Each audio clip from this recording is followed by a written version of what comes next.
안녕하십니까 믿음의 형제자매 여러분. 저는 오늘 이 시간에 스가랴서 9장 9절에서 말씀하시는 암컷 나귀의 새끼인 수컷 나귀를 타고 왕께서 오신다 라고 하는 말씀과 다니엘서 3장 19절에 나타나 있는 풀무불이라고 하는 단어와 4장 13절에 나타나 있는 순찰자에 대해서 여러분께 말씀을 드리겠습니다. 자, 먼저 성경 말씀을 자세하게 연구하는 것의 중요성에 대해서 잠깐 말씀을 드리겠습니다. 이사야서 34장 16절에서 너희들은 여호와의 책을 자세하게 살펴보라. 이것들이 하나도 빠진 것이 없고 또 짝이 없는 것이 없다 라고 말씀을 하셨습니다. 마태복음 5장 18절에서는 율법의 1.1획도 없어지지 아니하고 다 성취가 된다. 1.1획도 자세하게 살펴봐야 한다 라고 말씀을 하셨습니다. 잠언 30장 6절에서 여호와의 책에 더하지 말라. 여호와께서 너를 책망하시겠고 내가 거짓말하는 자가 될까 하노라 라고 말씀을 하셨습니다. 계시록 22장 18절에서도 더하거나 빼지 말라라고 경고하시고 있는데, 지금 저희들이 보고 있는 한글 성경은 하나님의 말씀을 한글로 번역하는 과정에서 많은 부분들이 더하여졌고 또 많은 부분들이 빠져 있다는 것을 저희가 원어 성경과 함께 비교해서 성경을 연구해 보면 알 수가 있습니다. 출애굽기 5장 3절에서 모세가 우리가 광야길로 3일길을 가겠다라고 말을 했는데, 이 3일은 3000년을 의미하는 것이고, 이 광야라고 하는 것은 히브리어로 미드바르, 이것은 말씀을 뜻하는데요.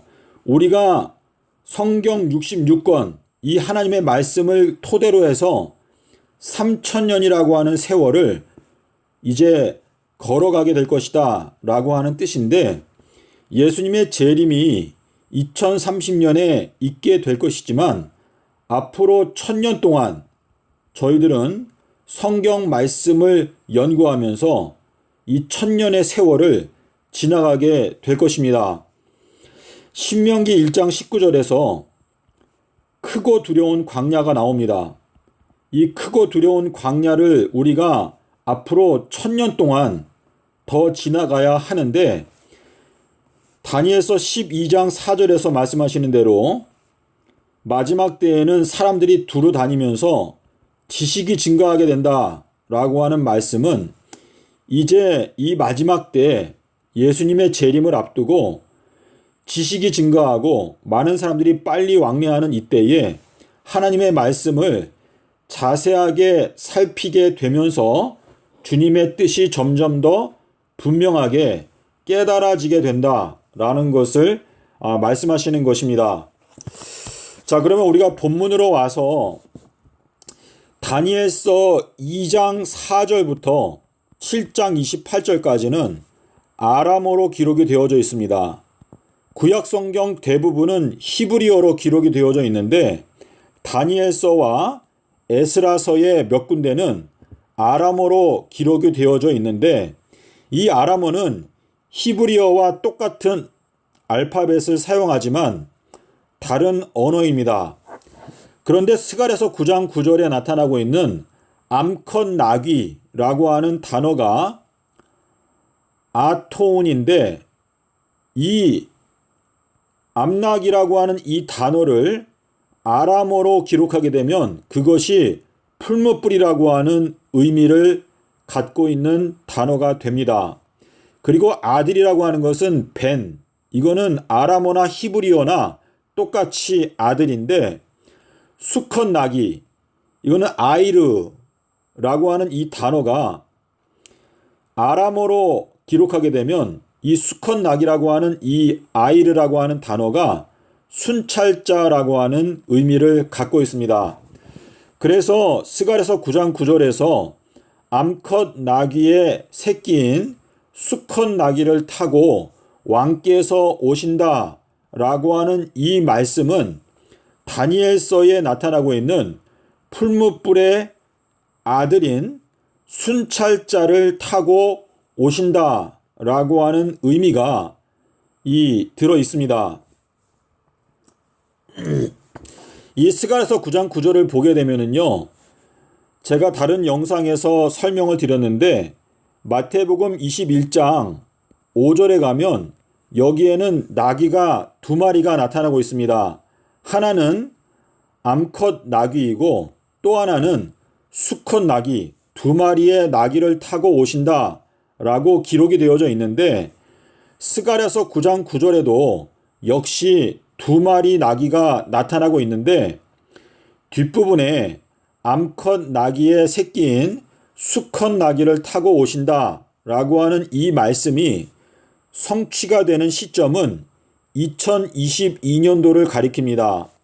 마태복음 21장 5절에 나타나고 있는 두 마리 나귀는 두 선지자를 의미하는 것인데, 이 두 선지자는 2023년도부터 이제 두 선지자의 사명을 시작하게 될 것입니다.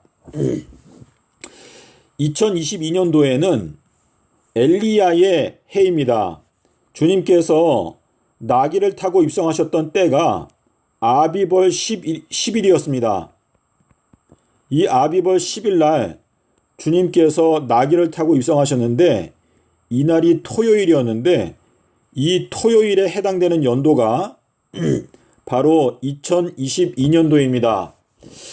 자, 그래서 지금 스가랴서 9장 9절에서 말씀하시는 암컷 나귀의 새끼인 수컷 나귀를 타고 왕께서 오신다라고 하는 이 말씀은 2022년도에 풀무불의 아들인 순찰자를 타고 오신다라고 하는 뜻인데, 헬라어로 풀무불이 2575번입니다. 그런데 이 2575번이 재림 때에는 2023년도 4월 1일부터 2030년 4월 18일까지 2575일 동안에 성취가 됩니다.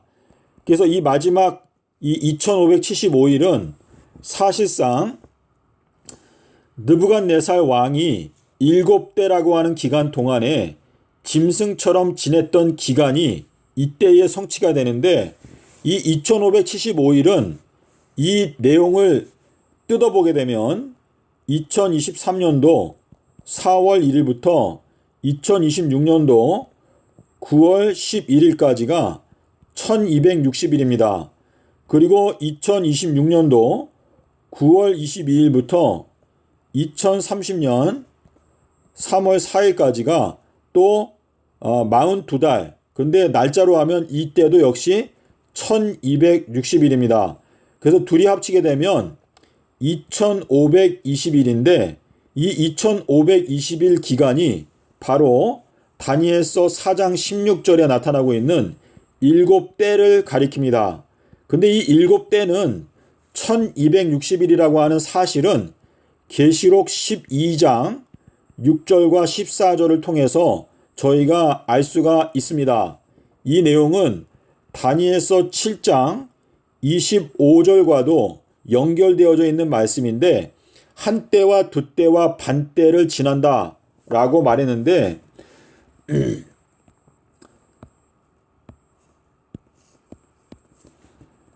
다니엘서 7장 25절에 나타나고 있는 이 한 때와 두 때와 반 때, 이 때라고 하는 단어가 다니엘서 4장 16절에 나타나고 있는 7대 할 때 때라고 하는 단어가 둘이 같은 단어인데요. 이것이 바로 에덴입니다.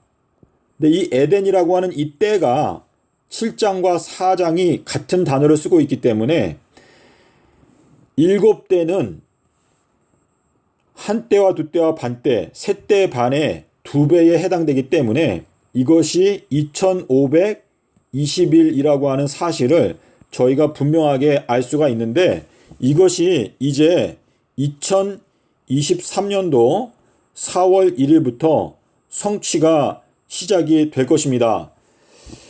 자, 느부갓네살 왕이 꿈을 꿨는데 한 커다란 나무를 꿈속에서 보았는데 하늘에서 한 순찰자가 내려와서 이 나무를 밑둥이를 베어버리고 그 밑을 놋줄과 철줄로 동이고 그 구루터기를 7대 동안에 들의 청쪽 가운데 두었다라고 말하고 있는데, 이 경고가 주어지고 나서 12달이 지나갔을 때 느부갓네살의 마음이 교만하여지고 그가 그때부터 7대 동안 짐승의 마음을 받아서 지냈다라고 나타나고 있습니다. 자, 근데 우리가 2022년도 4월 2일 날 예수님의 탄신일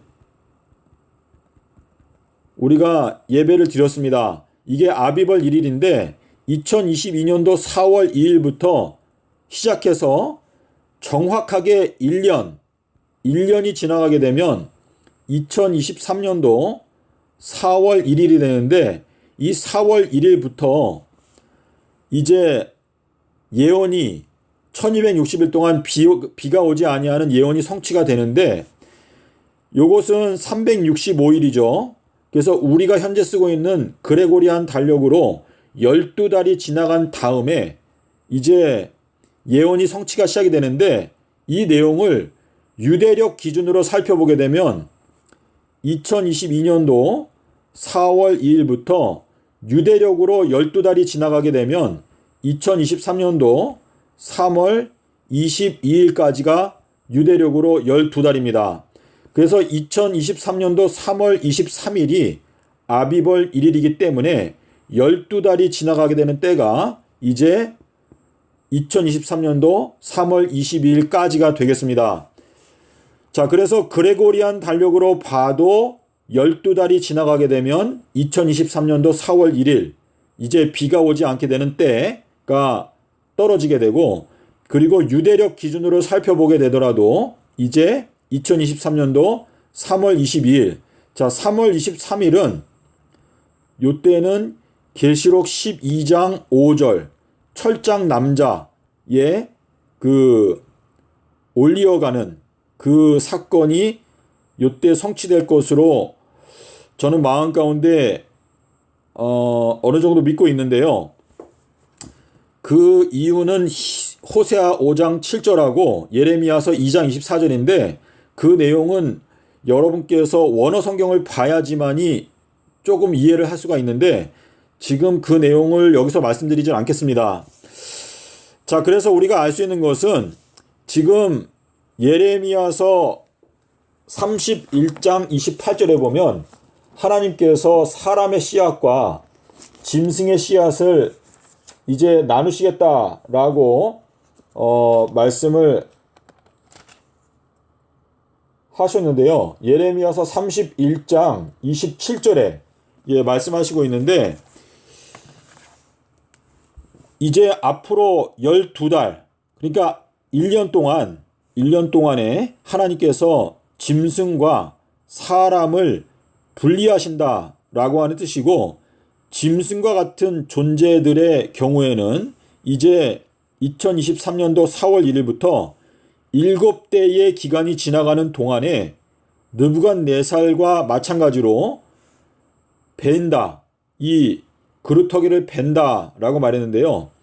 이 벤다라고 하는 것은 사실상 2022년도에 성취가 되는 것입니다. 예수님께서 나귀를 타고 입성하실 때 제자들이 들판에 있는 나뭇가지들을 베어다가 예수님의 그 앞에 깔았다라고 말씀하시고 있는데, 2022년도가 바로 이 느부갓네살, 이 바벨론이라고 하는 이 커다란 나무를 베어버리는 시점이 2022년도고, 그리고 2023년도가 되면 이 거대한 나무의 그루터기를 7대 동안에 짐승처럼 이제 지내게 할 것이다 라고 하는 의미가 되겠습니다. 자, 그래서 2022년도는요, 사람들의 영원한 운명이 결정되는 해가 바로 2022년도라고 하는 의미가 되겠습니다. 주님께서 저희들에게 지혜를 얻으라. 지혜는 생명나무이다 라고 말씀하셨는데 잠언 3장 18절에서 삼낮 삼밤 땅속에서 이 말씀을 여러분께서 얻게 되면 여러분은 영생에 들어가게 될 수가 있습니다. 사람이 온천하를 얻더라도 만약에 자기의 목숨을 잃어버리게 되면 무엇이 유익하겠느냐라고 하는 말씀을 하시면서 예수님께서 등경과 등불에 대해서 말씀을 하셨는데 누가복음 8장에 가면은요, 죄송합니다. 잠깐만요. 예, 제가 잠깐 수정하겠습니다. 제가 말씀을 사람이 온 천하를 얻고도 자기의 목숨을 잃어버리게 되면 무엇이 유익하겠느냐라는 말씀을 하시면서 예수님께서 말씀하신 것은 이 악하고 음란한 세대 가운데서 나와 내 말을 부끄러워하면 인자도 그가 올 때에 그 사람을 부끄러워하겠다라고 말했는데요. 사람이 온 천하를 얻고도 자기의 목숨을 잃어버리면 그것은 생명나무를 잃어버리면 이라고 하는 뜻인데 삼낮 삼밤 땅속에서라고 하는 말씀을 잃어버리게 되는 그 사람은 결국은 무엇이 유익하겠느냐라고 말씀을 하시는 것입니다. 이 말씀이 마가복음 8장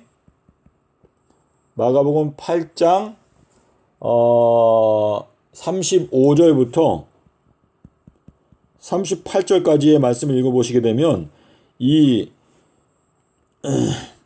요나의 표적과 연결되어 있다는 것을 마태복음 12장 39절 40절과 함께 살펴보시게 되면 알 수가 있습니다. 그래서 삼낮 삼밤 땅속에서는 지존자의 지혜다라는 것을 여러분께서 기억하시고 2022년도는요. 이 지구 역사에서 대단히 중요한 해입니다. 올해는 엘리야의 해이고 주님께서 악한 자들을 다 베어버리는 느부갓네살이라고 하는 이 커다란 바벨론이라고 하는 이 바벨론을 베어버리는 때가 바로 2022년도라고 하는 의미가 되겠습니다. 제가 어느 정도 말씀을 드렸는데요. 마지막으로 정리를 하자면 암컷 나귀의 새끼인 수컷 나귀를 타고 오신다라고 하는 이 말씀은 엘리야에 대해서 말씀을 하시는 것인데 풀무불의 아들인 순찰자를 타고 오신다라고 하는 말씀이 여기에 들어있고 이 말씀이 2022년도에 성취가 된다라고 하는 의미가 되겠습니다. 감사합니다.